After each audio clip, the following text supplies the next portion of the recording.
much. I'm still in school. I'm in graduate school. I'm not allowed to be barefoot in the lab, but in my office and anywhere else on campus, I'm totally barefoot and have a good time.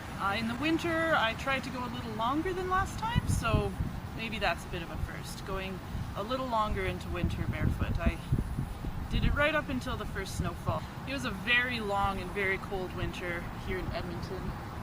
The first snowfall was on October 29th, and in November we had a record-setting snowfall where it snowed, I think, 80 centimeters in 20 out of the 30 days in November, and then it was really cold all the way until the beginning of May. There was a really warm spell in January, which was a bit odd, but other than that, it was pretty cold, and I am not a winter barefooter. But I was surprised in how far I could go with my minimalist shoes, that I really could tackle any temperature with just the bare minimum foot covering. Well, I've done a lot of things barefoot that are accessible to me, at least in the Boston area. But one thing that's coming up at the end of this week is a 5K obstacle course downtown. It's got all kinds of climbing and climbing under and over and through things and carrying things, and so that's going to be something very different. I've run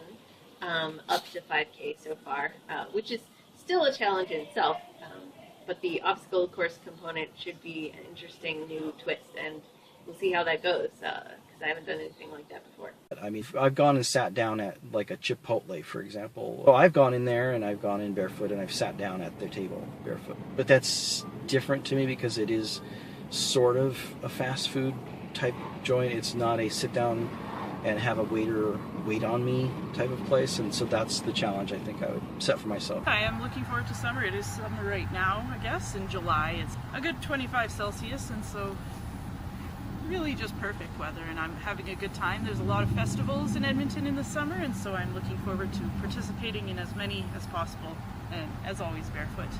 I already celebrated Canada Day, and that was a lot of fun, and I went barefoot everywhere that day. So restaurants, bars, watching fireworks, doing various activities around town, so that was a lot of fun.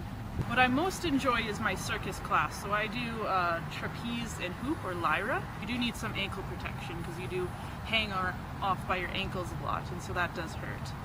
But I think that's what I enjoy the best, but as well as I just like, going for walks in the evening, and where the hot parts of the day heat up the sidewalk, and then where they were in shadow, there's the cool, and it alternates, and I really like that, the texture and temperature change. One thing that limits me from being barefoot at times when I'd want to be barefoot is that occasionally someone will stop me in some kind of a business or a public building and say that it's their policy that I need to have shoes in there. And this actually happens quite rarely, but it does happen.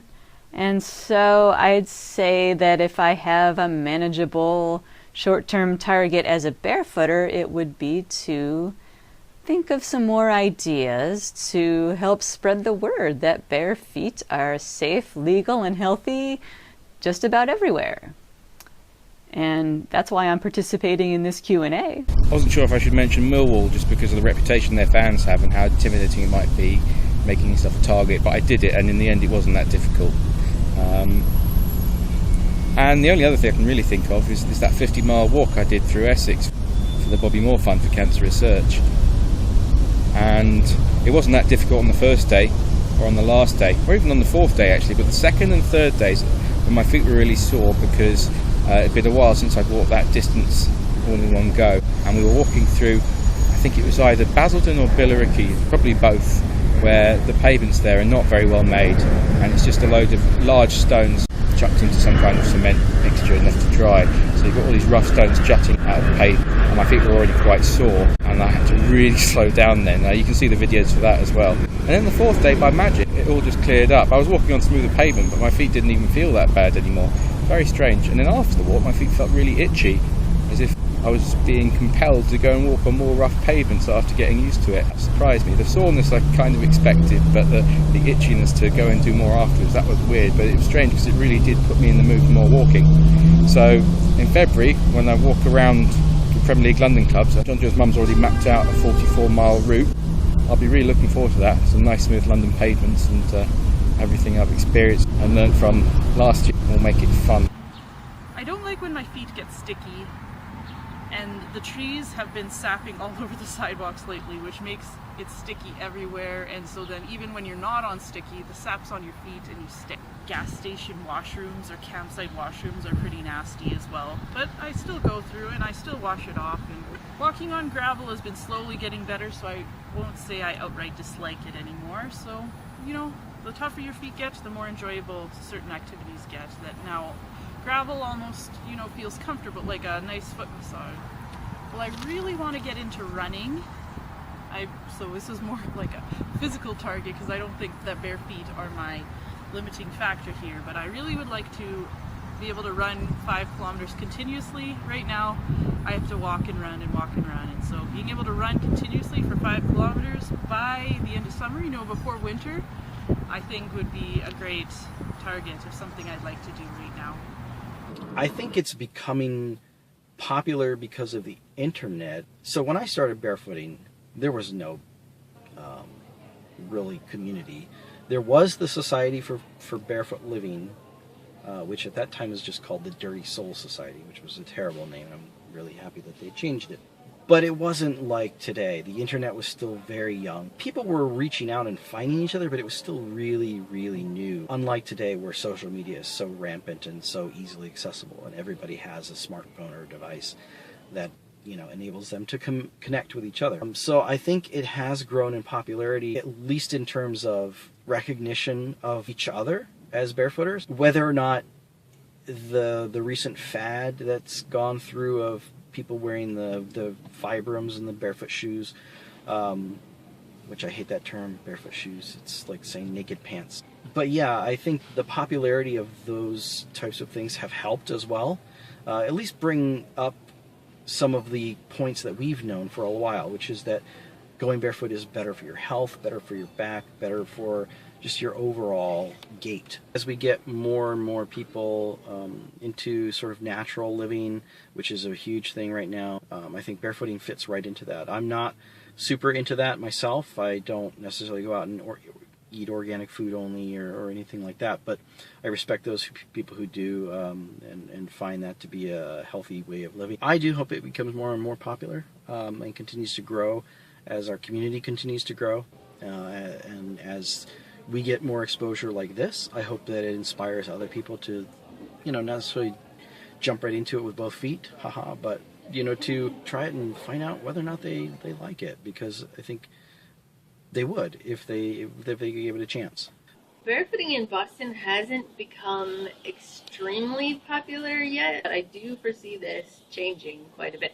One, I'm actually working on organizing the Boston Urban Barefoot League, which is geared towards connecting local barefooters and coordinating among existing barefoot-friendly events and creating new ones, and eventually becoming an advocacy group.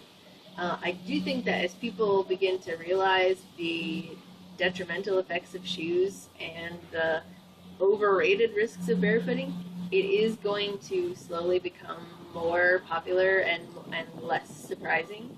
I think once people realize that shoes are a huge part of the reason why most of us have so many postural and physical problems as we get older, because we don't have the information from our feet telling us how to properly operate our body. And we see how much that's costing us in terms of health care and, you know, degeneration as we age.